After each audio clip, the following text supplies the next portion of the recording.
ठाकुरों के ऊपर कुछ कविताएं हैं तो हम ये मानते हैं कि ब्राह्मण पे भी कुछ नेगेटिव कविताएं चलाई थी। सबको पता है पूरे देश में ये ठाकुर टाइटल कौन यूज करता है और आप किसको विलेनाइज कर रहे हैं। हमारा पार्टी जो था, जो A to Z फॉर्मूला पे चलता रहा है, मतलब जो हम लोगों ने बनाया था, जो तेजस्वी जी ने जो ये A to Z का फॉर्मूला दिया था कि आप ब्राह्मण हैं, तो आपने वो यूज नहीं किया। क्योंकि जब आप वो यूज कीजिएगा तो हम ये दावे के साथ बोल सकते हैं कि बनगांव जहां पर आप रहते हैं वहां के लोग आपको एंटर करने नहीं देंगे।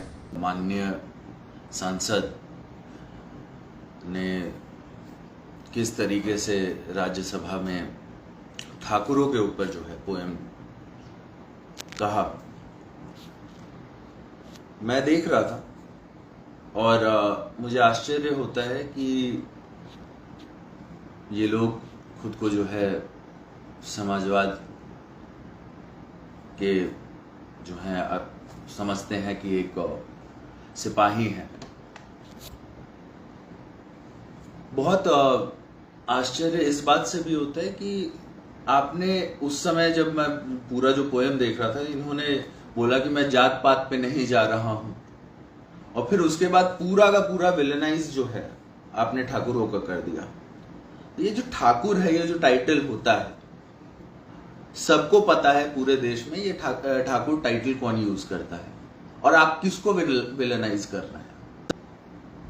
मैं इन लोगों से पूछता हूं जिन्होंने ये किया कि भाई आपको ठाकुरों से क्या एलर्जी है।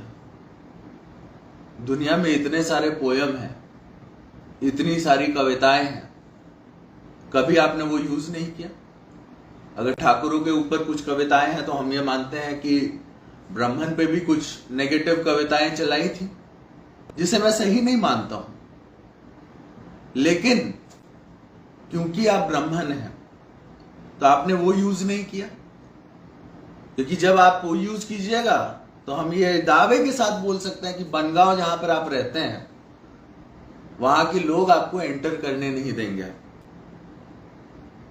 तो ये सब जो है कि किसी को टारगेट करना, किसी को सॉफ्ट टारगेट बनाना, ये सब हम लोग बर्दाश्त नहीं करेंगे। और मुझे आश्चर्य होता है उन लोगों पे भी जो वहां पर बैठे हुए थे, जो हमारे समाज के लोग हैं, जो चाहे पक्ष में बैठे हो या विपक्ष में बैठे हो, जो चाहे कांग्रेस में हो या बीजेपी में हो या फिर किसी और पार्टी में हो, जो वहां पर बैठ करके ये सब सुन गए। अगर हम उस समय सदन में होते तो धरना देते, ऐसे लोगों के खिलाफ प्रोटेस्ट करते और इन लोगों को बोलने नहीं देते, चुपचाप तो नहीं सुनते। इसमें गलती हमारी भी है, हमारे लोगों की भी है, हमारे समाज के लोगों की भी है, और खास तौर पे उन लोगों की जो वहां पर बैठ करके ठाकुरों के अगेंस्ट, अपने समाज के अगेंस्ट इतना कुछ सुन लिया। अगर सदन में हम होते तो उधर प्रोटेस्ट करते। बात रही अन्य चीजों की, तो मैं ये साफ बता देता हूं कि हमारा पार्टी जो था, जो A to Z फॉर्मूला पे चलता रहा है, मतलब जो हम लोगों ने बनाया था, जो तेजस्वी जी ने जो ये A to Z का फॉर्मूला दिया था, जिसपे हम लोग अग्री किए थे, तो उसमें कुछ लोग जो है, ऐसे लोग जो पार्टी में रह करके ये A to Z फॉर्मूला को बिगाड़ना चाहते हैं। हाल फिलहाल में आपने देखा होगा कुछ मंत्री लोगों का बयान आ जाता है, कुछ भी सवर्णों के खिलाफ। अभी मनोज झा जी का जो बयान आया वो आपने देखा। तो इससे A to Z के फॉर्मूला को वीकनेस होती है, और हम लोग ये मानते हैं कि समाजवाद जब भी होगा वो A to Z के साथ होगा। और ऐसे लोग जो भी बयानबाजी कर रहे हैं बिना सोचे समझे, जो मुंह में आया बक दिए, वैसे लोग को 2 बार सोचना चाहिए। क्योंकि अगर समाजवादी खुद को कहते हैं तो इन सबको साथ लेकर के चलना होगा, चाहे सवर्ण हो, पिछड़ा हो या कोई भी हो। किसी एक को छोड़ करके जो है पॉलिटिक्स नहीं की जा सकती है। इन्हीं के ब्रेन की उपज है। तो मनोज झा जी को ये समझ लेना चाहिए कि ये सब चीजें जो है समाजवाद को पसंद नहीं है।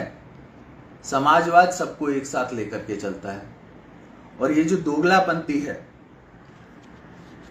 समाजवाद के नाम पे, इसको हम लोग बर्दाश्त नहीं करते हैं। हम लोग सीधा सीधा बोलेंगे, कुछ भी चीज अगर है जो हमको पसंद नहीं आएगी उसके बारे में हम खुल के बोलेंगे।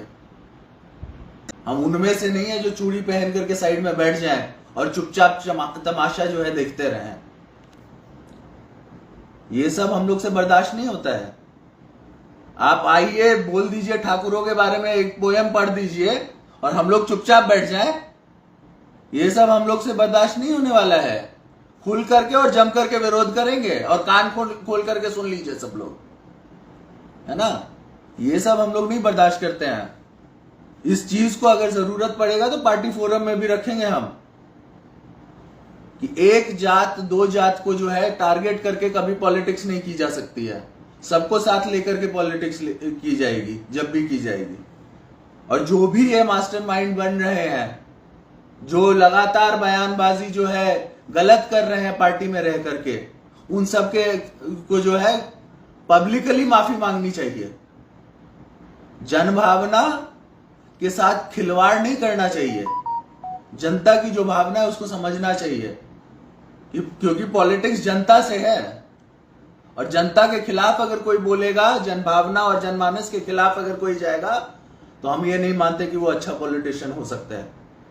और ये जात पात धर्म मजहब, जहां तक इस सब की बात है, तो ये सब हो गई पुरानी बात।